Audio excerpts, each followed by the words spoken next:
नमस्कार बच्चों, मैं डॉक्टर मोनिका डूंगरवाल आज अपने इस वीडियो में एक नए टॉपिक की शुरुआत करने जा रही हूँ जिसका नाम है शक्ति व्यवस्थापन या एनर्जी मैनेजमेंट। किसी भी कार्य को करने के लिए बच्चों आप सभी को पता है हमें ऊर्जा की या शक्ति की आवश्यकता होती है। यह शक्ति कितनी मात्रा में व्यय होगी इसकी गणना करना जो होता है वह बहुत ही जटिल और मुश्किल कार्य होता है। इससे पहले वाले वीडियो में बच्चों हमने टाइम मैनेजमेंट या समय व्यवस्थापन को समझा था। समय व्यवस्थापन करना जितना आसान होता है बच्चों उतना ही कठिन होता है शक्ति का व्यवस्थापन करना।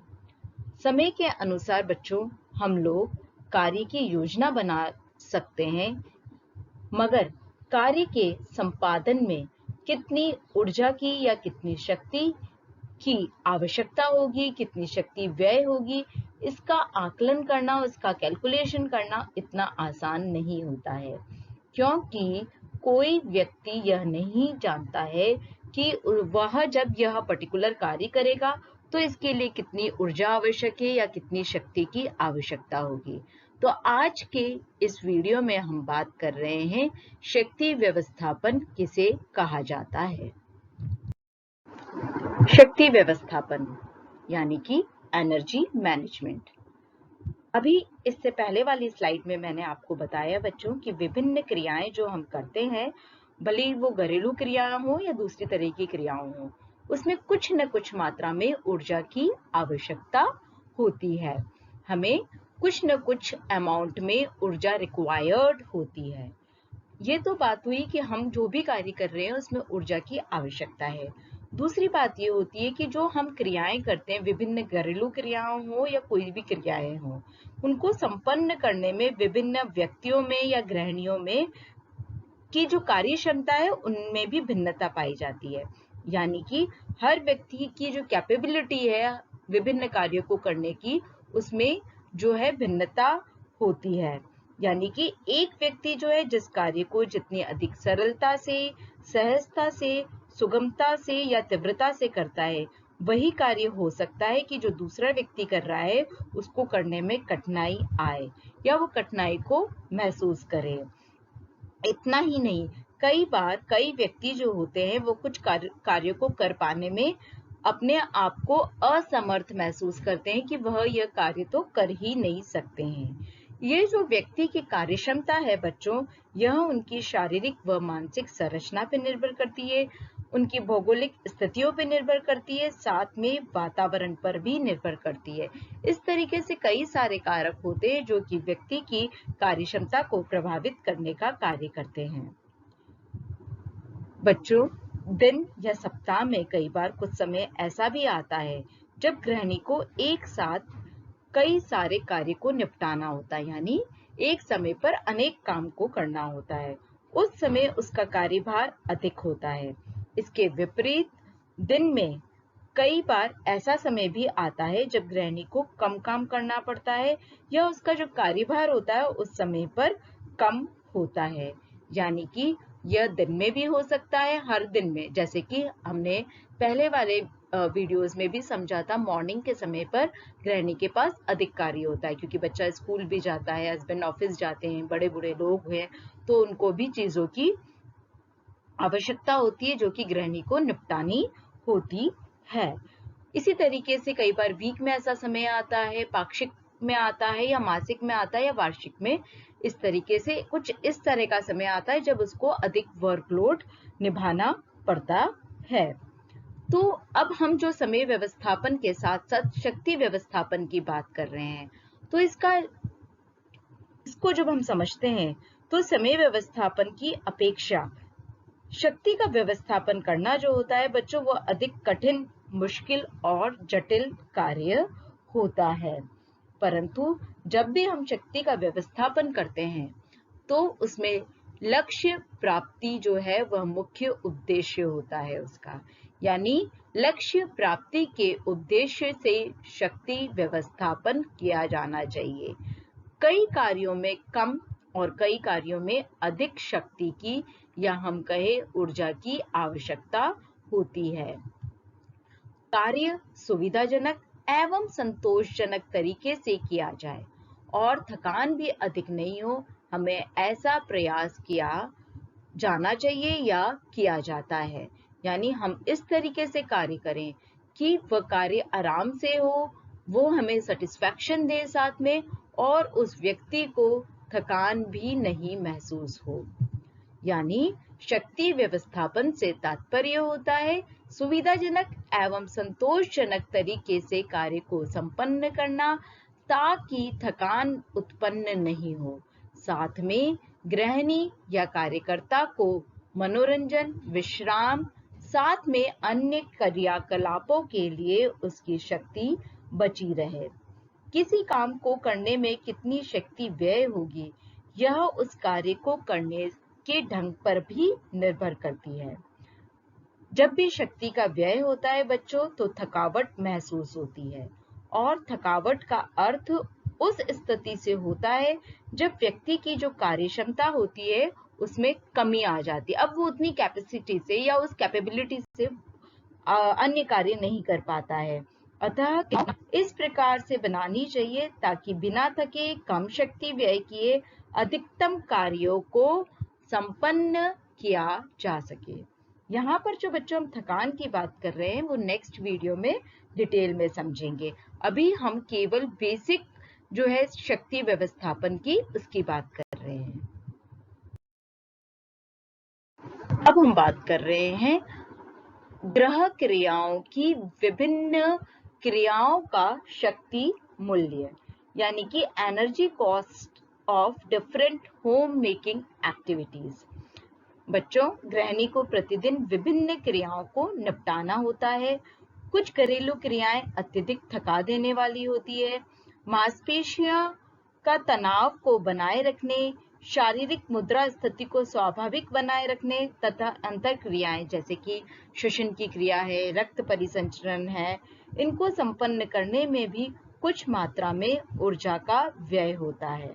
इसलिए संतुलित शक्ति व्यय के लिए गृहिणी को यह जानना बहुत ही आवश्यक होता है कि कौन सी क्रिया अधिक थकान पैदा करेगी और कौन सी क्रियाएं से मुझे कम थकान होगी। तो हम जो यहाँ पर बात करने जा रहे हैं वो यही बात करने जा रहे हैं कि जो हम विभिन्न गृह क्रियाएं करते हैं या होम मेकिंग एक्टिविटीज जो करते हैं, उन एक्टिविटीज को करने में क्या एनर्जी कॉस्ट या शक्ति मूल्य होता है।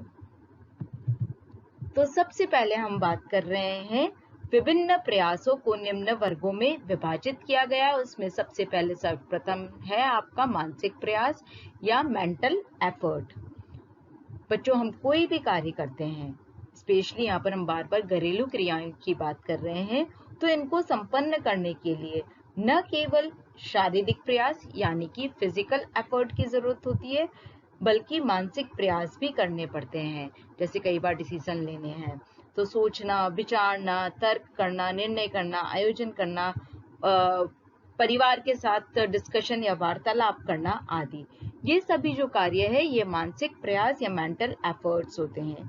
अनेक शारीरिक क्रियाओं को सफलतापूर्वक संपन्न करने के लिए भी मानसिक प्रयास का किया जाना बहुत ही आवश्यक हो जाता है। दूसरा है जिस शारीरिक प्रयास की हम बार बार बात कर रहे हैं या फिजिकल एफर्ट की बात कर रहे हैं। अनेकानेक क्रियाओं को करने के लिए हमें इसी प्रयास की आवश्यकता होती है। जैसे गृहिणी को भली घर की सफाई करनी है, बर्तन को साफ करना है, वस्त्रों को धोना है, उन कपड़ों को प्रेस करना है, टेबल की सफाई करनी है, बिस्तर को ठीक करना है ना। तो जो भी कार्य करने हैं गृहिणी को, उन सभी के लिए उसको फिजिकल एफर्ट करने होते हैं, और इनको करने के लिए वो कभी उठती है, कभी बैठती है, कभी जो है उसको किसी सामान को खींचना होता है, धक्का देना होता है, दबाना होता है। इस तरह के डिफरेंट तरीके के वो फिजिकल एफर्ट करती है। तीसरा जो होता है वह होता है पद प्रयास या पैदल एफर्ट, यानी जो शारीरिक कार्य किए जाते हैं उनके साथ पद प्रयास भी कई बार जुड़े हुए होते हैं। जैसे कि खड़ा होना, दौड़ना, हिलना, चलना, उठना, बैठना, ये सारी जो क्रियाएं होती है बच्चों, यह पद प्रयास या पैडल एफर्ट्स कहलाती हैं। नेक्स्ट होते हैं चक्षु प्रयास या विजुअल एफर्ट। क्रियाओं को कुशलता पूर्वक संपन्न करने के लिए चक्षु प्रयास भी करना पड़ता है। भले ही गृहिणी इस क्रिया के प्रति बहुत अधिक सजग नहीं रहती है, बहुत अधिक वह जागरूक टाइप नहीं रहती है, जैसे कि चक्षु प्रयास में आता है बच्चों नेत्र का संचालन, देखना, समान को खोजना, समायोजन स्थापित करना चीजों के बीच में, निरीक्षण करना, दूरी तथा प्रकाश की स्थितियों में भी कई बार उसको समायोजन करना पड़ते हैं। तो ये जो सारी चीजें होती है वह चक्षु प्रयास के अंतर्गत आती है। नेक्स्ट और लास्ट वन है मॉडर्न प्रयास। जैसे कि कई बार बच्चों घर के काम के अलावा भी महिलाओं को जो लोग खेत पे काम करते हैं, है ना, उनको धान को रोपना होता है, निराई गुड़ाई करनी होती है, सिंचाई करनी होती है, फसल को काटना होता है, बागवानी का कार्य करना होता है। तो ऐसे सब कार्यों में उसको ये उठ बैठ करने वाले जो काम होते हैं, या हम कहें झुकना, उठना, बैठना, घुटनों के बल बैठना, ये वाले प्रयास ज्यादा करने होते हैं। यानी शरीर के विभिन्न अंगों को कुछ अंश तक मोड़ना, फैलाना, झुकाना आदि कार्य करने पड़ते हैं, और ऐसे ही प्रयासों को मॉडर्न प्रयास कहा जाता है। और इन सारी ही जो भी प्रयास है या जो भी एफर्ट्स है, सभी को करने के लिए शक्ति व्यय होती है, और यह शक्ति कितनी व्यय होगी यह उस पर्टिकुलर क्रिया पे निर्भर करती है, क्योंकि इसका जो रिलेशन होता है बच्चों वह ऑक्सीजन की मात्रा से होता है कि पर्टिकुलर कार्य को करने के लिए आपके शरीर को कितनी मात्रा में ऑक्सीजन की आवश्यकता है। यहाँ पर या इस स्लाइड में यही समझाया हुआ है कि विभिन्न जो क्रियाओं को हम संपन्न करते हैं उन सभी में शक्ति मूल्य की आवश्यकता होती है, और यह जो क्रियाएं करने के लिए विभिन्न तरह के प्रयास हैं वो अलग अलग तरह के होते हैं। इस स्लाइड में हम बात कर रहे हैं बच्चों घरेलू क्रियाएं जो हम करते हैं विभिन्न प्रकार की, उसको 3 वर्गों में बांटा गया है या विभाजित किया गया है। सर्वप्रथम हम जिस वर्ग की बात कर रहे हैं उसका नाम है हल्का कार्य या लाइट वर्क। इसके अंतर्गत हाथ व मशीन द्वारा किए जाने वाले कार्य जैसे कि सिलाई, बुनाई करना, रफ्फू करना, लिखना, पढ़ना, या मशीन के द्वारा जो आप अन्य कार्य करते हैं वह सभी इसके अंतर्गत आते हैं। और इन कार्यों के लिए जो ऊर्जा व्यय होती है या शक्ति का व्यय होता है वह व्यय कुर्सी पर आराम से जब आप बैठ के कार्य करते हैं उस कंपैरिजन में 15% अधिक होता है। दूसरे टाइप का जो कार्य है उसका नाम है मध्यम कार्य या मॉडरेट वर्क। मॉडरेट वर्क के अंतर्गत जिसमें मध्यम क्रिया खर्च होती है ना, जैसे किसी के घर में छोटे बच्चे हैं तो उनको उनका कार्य करना, उनको नहलाना, उनको वस्त्र पहनाना, है ना, कपड़ों को प्रेस करना इसके अंतर्गत आता है, बर्तन धोना, पैर की मशीन से सिलाई करना, घर में अगर हम सब्जियां लेके आए तो उनको धोना, काटना, आटा गूंदना, इस तरह के कई सारे मध्यम कार्य होते हैं। और इस तरह के मध्यम कार्य को करने में 24 किलो कैलोरी अतिरिक्त ऊर्जा जो होती है प्रति घंटा जो है वो व्यय होती है। तो कहने का तात्पर्य ये, हम जो भी नॉर्मल भारतीय पद्धति के अनुसार कार्य करते हैं, भले वो कमरों की सफाई करना होता है, झाड़ू पोछा होता है, बर्तन मांजना होता है, कपड़ा धोना होता है या सुखाना होता है, ये जो सारे कार्य होते हैं ये सारे मध्यम श्रेणी के अंतर्गत आते हैं। तीसरे तरह के कार्य है श्रमशील कार्य या जिसे स्ट्रेनियस वर्क या हैवी वर्क कहते हैं, जैसे कि बड़े बड़े कपड़ों को, चद्दर को धोना, है ना, फर्श धोना या उसको झाड़ना, खिड़की दरवाजों की सफाई करना, बोझा उठा के एक जगह से दूसरी जगह पर ले जाना, अगर बच्चे हैं घर में छोटे तो उनको उठाकर एक जगह से दूसरी जगह पर ले जाना, है ना, लकड़ी काटना, ये जो सारे कार्य होते हैं ये श्रमशील कार्य होते हैं, क्योंकि ये अधिक हैवी वर्क है जिसमें ऊर्जा का जो खर्च है वो अधिक होता है। जैसे मध्यम कार्य करने में प्रति घंटा 24 किलो कैलोरी अतिरिक्त खर्च होती है, तो इसमें 50 किलो कैलोरी अधिक खर्च होती है। ये जो कार्य का विभाजन दिया है या 3 वर्ग जो विभाजित किए गए हैं ये लैंगबर्जी एवं बैरेट साइंटिस्ट के द्वारा दिया गया है। अब बच्चों, ये जो घरेलू क्रियाएं के आधार पे हमने पहले वाली स्लाइड में 3 कैटेगरीज देखी थी, तो उन 3 कैटेगरीज के बजाय स्वार्ट्स नामक साइंटिस्ट ने इसको 5 कैटेगरी में विभाजित किया गया है और वो शक्ति के आधार पर इसका वर्गीकरण किया है। पहले जो कार्य है उसका नाम है हल्के कार्य या लाइट वर्क। दूसरी तरह के जो कार्य है उनका नाम है साधारण परंतु भारी कार्य। तीसरे कार्य है भारी काम या हैवी वर्क। चौथी तरह के नाम है अधिक भारी कार्य, मतलब कि हैवी में भी बहुत अधिक उसमें ऊर्जा की आवश्यकता है। लास्ट वन है वो बहुत अधिक भारी कार्य यानी कि एक्सट्रीमली हैवी वर्क जिन्हें की कहा जाता है।